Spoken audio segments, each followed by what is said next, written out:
पहला जो स्थान है ये आए हुए हैं हम एवेंसेंग मेमोरियल, जो यहाँ के टीचर थे पुराना ज़माना के नालंदा विश्वविद्यालय में,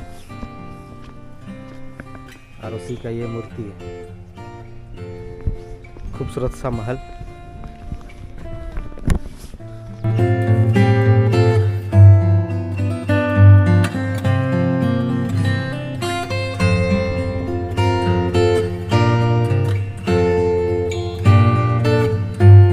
तो इस महल के हम लोग अंदर चलेंगे और अंदर में क्या क्या देखने को मिलता है इसको भी हम लोग दीदार करेंगे।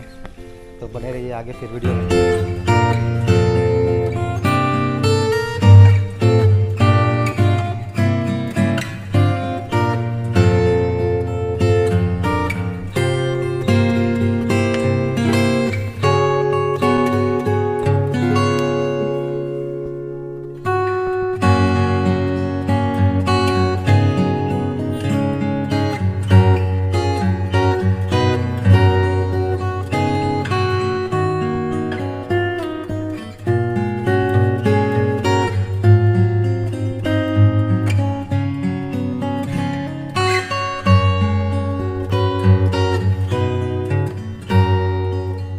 और बात करें युआनसेंग मेमोरियल तक आने के लिए, तो ये नालंदा जो विश्वविद्यालय है उससे थोड़ा सा आगे है, जो है 1 से 2 किलोमीटर। और यहाँ पर भी आप आ सकते हैं, बहुत ही अच्छा लगता है टाइम स्पेंड करना। और यहाँ का लोकेशन भी बहुत ही खूबसूरत सा मेमोरियल है। इसमें टिकट भी लगता है, जो पर हेड 30 रुपया। तो देखने के लिए सब जगह पैसा तो लगता ही है, तो आपका जो पैसा वसूल हो जाएगा। बहुत ही खूबसूरत जगह है।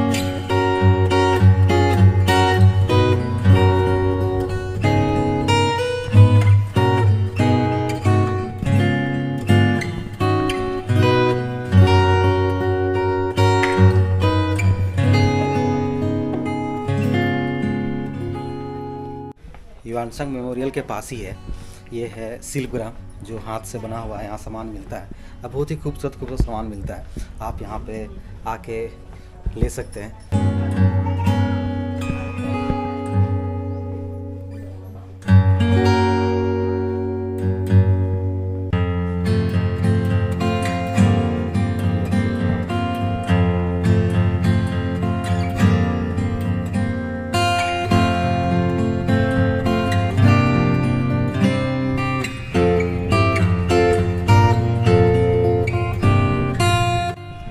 फोटो के माध्यम से दर्शाया गया है कि पहले से किस तरह से इसको खोद के निकाला गया है, इस अवशेष को।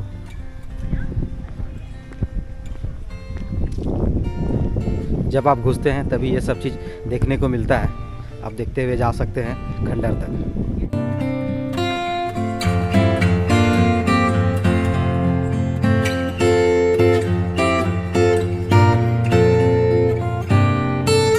तो अभी हम आ गए नालंदा के खंडर में, जो यहाँ के लिए वो जाना जाता है। बहुत ही विश्व प्रसिद्ध एक यूनिवर्सिटी था, जो अभी खंडर में तब्दील हो चुका है। तो इसी को हम लोग दीदार करेंगे और देखेंगे, यहाँ के बारे में जानेंगे कि पुराना ज़माना में किस तरह से लोग यहाँ पे पढ़ते थे, शिक्षा ग्रहण करते थे, और किसने बनाया, कैसे किया। तो आगे डिटेल वीडियो में।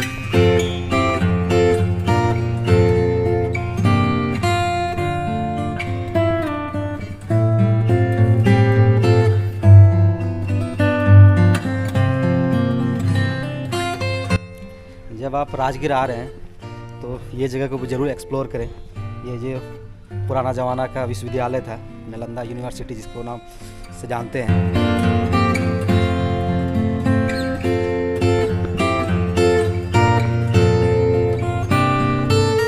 नंबर 3 देखें, सबसे ऊंचा ना, वो बुक वगैरह में, टीवी वगैरह में इतिहास का पन्ना देखते हैं, उसी का चित्र रहता है ना। जब नालंदा, जब भगवान बुद्ध 6वीं सेंचुरी BC में आए थे, तो इस जगह का नाम था पावलिका। अच्छा। तो उस समय 2 लोगों शिष्य बना, एक का नाम था सारिपुत्र, एक का नाम था महामोगलायन। दोनों का घर 2 किलोमीटर के अंतराल में था।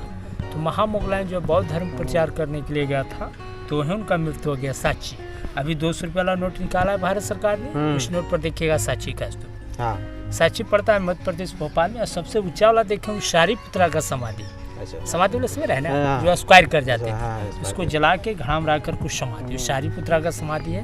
वो ठोस है, 7 तला था, 4 दबा हुआ है, 3 का प्रमाणित किया गया है। चलिए, तो तो वह सारीपुत्रा का समाधि, सारीपुत्रा का माँ का नाम था रूपसाई, पिता का नाम था भगनत। वो स्तूपा का निर्माण सम्राट अशोक ने बनाया था। सम्राट अशोक का नाम सुने हैं ना, जो कलिंग युद्ध का लड़ाई किया था। कलिंग का राजा था राजा अनंत पद्मनाथ, पाटलिपुत्र का राजा था अशोक सम्राट। 261 ईसा पूर्व में लड़ाई होता है, जीत होता है अशोक सम्राट के, फिर बौद्ध धर्म में शामिल हो जाता है। तो अशोक सम्राट पूरे भारत में 84,000 स्तूप का निर्माण किया। अशोक सम्राट के माता का नाम था सुभद्रा, के पिता का नाम था बिंदुसार, उसका दादा का नाम था चंद्रगुप्त मौर्य। एक महेंद्र और संघमित्रा, दोनों उसका पुत्र पुत्री। महेंद्र संघमित्रा बहुत प्रचार करने के लिए श्रीलंका तक गया था, है ना। तो 3rd सेंचुरी बीसी में बना था, 2600 साल बना हुआ, 1000 साल के बाद यूनिवर्सिटी बना एडी में। गोल वाला राउंड देखें, छोटा छोटा बना हुआ था, उधर भी देखें। उस समय जो स्टूडेंट टीचर जो अध्ययन काल में गुजर जाते थे, उसका डेड बॉडी उसका घर पहुंचना संभव नहीं था, इसलिए उसको जला के घड़ा में रख कर कुछ समाधि। गोल गोल छोटा वाला सब पोस्ट के अनुसार है, कहीं कहीं स्क्वायर वाला देखें 4 कोने का। ये सब ध्यान करने की जगह था, मेडिटेशन। अच्छा। क्योंकि भगवान बुद्ध को ज्ञान प्राप्त हुआ था मेडिटेशन करके, बोध गया बोधि वृक्ष के नीचे। ये सब करकट वाला जितना भी देख रहे हैं सारे बुद्धा का मूर्ति था, मिट्टी का। मंदिर को पाली भाषा में चैत्य मंडप कहा जाता था ना। ये 2nd फ्लोर का मंदिर हो गया, ये 3rd फ्लोर का हो गया। 1 2 इधर और 2 इधर था। तो पश्चिमी भाग में हो गया मंदिर, समाधि, मेडिटेशन। पूर्वी भाग में हो गया हॉस्टल। आप लोग कमरा देखे ना, छोटा छोटा कमरा बना हुआ था। एक रूम में एक विद्यार्थी रहते थे। कमरा ऐसा था सर कि गर्म के दिन में गर्म महसूस नहीं होता था, ठंडा के दिन में ठंडा नहीं लगता था। ये 5 से 6 फीट का दीवार देखें, इसके वजह से एयर कंडीशन था। लकड़ी का बीम था, बीम जलने के कारण सारे छत गिर गए। आंगन में देखेंगे स्टेज ऐसा, वो क्लासरूम आंगन में होता था। उस समय का आचार्य था नागार्जुन, शिलभद्र, दावत ठकवा, चंद्रकृति, विरोचना, असंगा, गुरुपति संगवा, अतिश दीपंकर। पेपर था सब्जेक्ट खगोल विज्ञान, तत्व विज्ञान, चिकित्सा विज्ञान, दर्शन शास्त्र, ग्रामर, मैथ, संस्कृत, व्याकरण, बौद्ध धर्म, ऐसा 108 सब्जेक्ट का पढ़ाई होता था ना। तो नालंदा विश्वविद्यालय का निर्माण पहला राजा कुमार गुप्त ने बनाया था। प्रथम ने 413 में। कुमार गुप्त का पिता का नाम था चंद्रगुप्त द्वितीय। चंद्रगुप्त द्वितीय के पिता का नाम था समुद्रगुप्त। और समुद्रगुप्त का पिता का नाम था चंद्रगुप्त प्रथम, उसका पत्नी का नाम था लक्ष्मी राजकुमारी देवी। समुद्रगुप्त का पत्नी का नाम था दत्ता देवी। समुद्रगुप्त का 2 पुत्र था, रामगुप्त और चंद्रद्वितीय। इसमें रामगुप्त का पत्नी का नाम था धूर देवी। अपने बड़े भाई को हत्या कर दिया था, रामगुप्त को मार डाला था गद्दी पर बैठने के लिए। उसके बाद दूसरे राजा बनाए, उसी को ऊपर ढक करके बनाते चला गया। ये 3 डायनेस्टी बना हुआ था, ये 3 फ्लोर था। अच्छा। गुप्ता डायनेस्टी वाला नीचे दबा हुआ है। कहीं कहीं रास्ते में देखेंगे गड्ढा वाला कमरा, ध्यान दिया? वो गड्ढा नहीं तो फर्स्ट लेयर का कमरा था, उसको ब्रिटिश ने काट करके दिखाया है कि नीचे भी कमरा था। यानी नीचे वाला गुप्ता डायनेस्टी का बना हुआ। दूसरे राजा बनाया हर्षवर्धन, 7वीं शताब्दी में कनौज का राजा था। हर्षवर्धन और राजवर्धन दोनों भाई था। हर्षवर्धन का पिता का नाम था प्रभाकर वर्धन। हर्षवर्धन के माता का नाम था यशोमती। हर्षवर्धन का पत्नी का नाम था दुर्गावती। हर्षवर्धन का बहन का नाम था रास। हर्षवर्धन का जन्म हुआ था 590 ईस्वी, थानेश्वर प्रता हरियाणा में। तीसरा राजा बनाया देवपाल ने, 9वीं सेंचुरी में बंगाल का राजा था। देवपाल का पिता का नाम था धर्मपाल और धर्मपाल का पिता का नाम था गोपाल। जब नालंदा यूनिवर्सिटी चल रही थी तो इसका एरिया 10 किलोमीटर था। अब 5 किलोमीटर ऐसे था। उस समय 108 हॉस्टल था, 108 सब्जेक्ट का पढ़ाई होता था। यहाँ 3 बड़ा लाइब्रेरी था। लाइब्रेरी का नाम था रत्ना सागर, 9 फ्लोर का। रंतरंजी का रत्ना दधी 6 फ्लोर का था। उसमें मोहम्मद बिन बख्तियार खिलजी ने लाइब्रेरी को जलाया तो 6 महीना तक लाइब्रेरी जलता रहा। तो पहले ये सब कागज नहीं चलता था, पहले भावज पत्र तामपत्र चलता था। लाइब्रेरी जलने के बाद धीरे धीरे सारे यूनिवर्सिटी पूरी ध्वस्त हो गया। ये 700 वर्ष तक पूरी मलबे से दबा रह गया। इसके ऊपर स्थानीय लोग खेती करते थे। 800 साल तक पढ़ाई चला। हम लोग अभी 21वीं सदी में चले हैं। यूनिवर्सिटी का बना हुआ 1600 साल हो गया है। 10 साल का एक दशक बोलता है तो 100 साल बराबर 10 हो गया। यूनिवर्सिटी का बना हुआ 1600 साल। तो नालंदा खोज किसे हुआ? हुएनसंग नाम से, हुएनसंग चीन यात्री।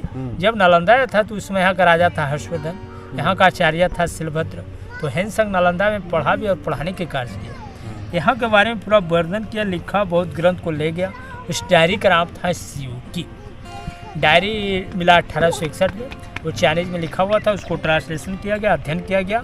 उस डायरी के आधार पर इसको लॉर्ड कनिंघम ने खुदाई करवाई। अंग्रेजों ने खुदाई कब चला? 1915 से लेकर 1937 तक, 22 साल तक अंग्रेज ने, लॉर्ड कनिंघम ने खुदाई करवाया। फिर भारत सरकार ने इसका खुदाई करवाया 1974 से 82 तक, आज़ादी के बाद भी। तो इस नालंदा विश्वविद्यालय का मेन गेट लाइब्रेरी नहीं मिला। 10% खुदाई हुआ है, 9 किलोमीटर अगल बगल गांव बसा हुआ है। यहाँ 10,000 विद्यार्थी पढ़ते थे, 1500 टीचर था। पहला विश्वविद्यालय था तक्षशिला, दूसरा नालंदा, तीसरा था विक्रमशिला। उस समय बिहार और उड़ीसा बंगाल तीनों के स्टेट का था। उस समय बिहार और उड़ीसा बंगाल तीनों के स्टेट का था। हरियंक वंश का पहला राजा था बिम्बिसार। बिम्बिसार का समय में राजधानी राजगिरी था। जब बिम्बिसार का पुत्र अजातशत्रु गद्दी पर बैठा तो ले चल गया चंपा। चंपा पड़ता है बेतनाम। जब उसका पुत्र उदयन बैठा तो पाटलिपुत्र लेके आ गया। फिर शिशुनाग राजा था, वो वैशाली लेके चला। उसका पुत्र का नाम था कालासुर।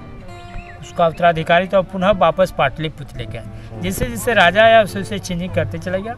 ईटा का जोड़ाई, चूना, सुर्की, उड़द का दाल, बिल का फल, मीठा का छोवा, कत्थक, मिट्टी को चाल दिया जाता था, सारे को मिक्स करके 1 महीना तक फूलने के लिए, उसके बाद जोड़ाई किया जाता था ना। तो जहाँ बौद्ध भिक्षु को रहने के लिए इंग्लिश में मोनेस्ट्री बोला करता था। बोर्ड में देखिएगा, हिंदी में विहार, है ना। नालंदा का अर्थ होता है कमल का फूल, यानी लोटस फ्लावर, यानी नॉलेज।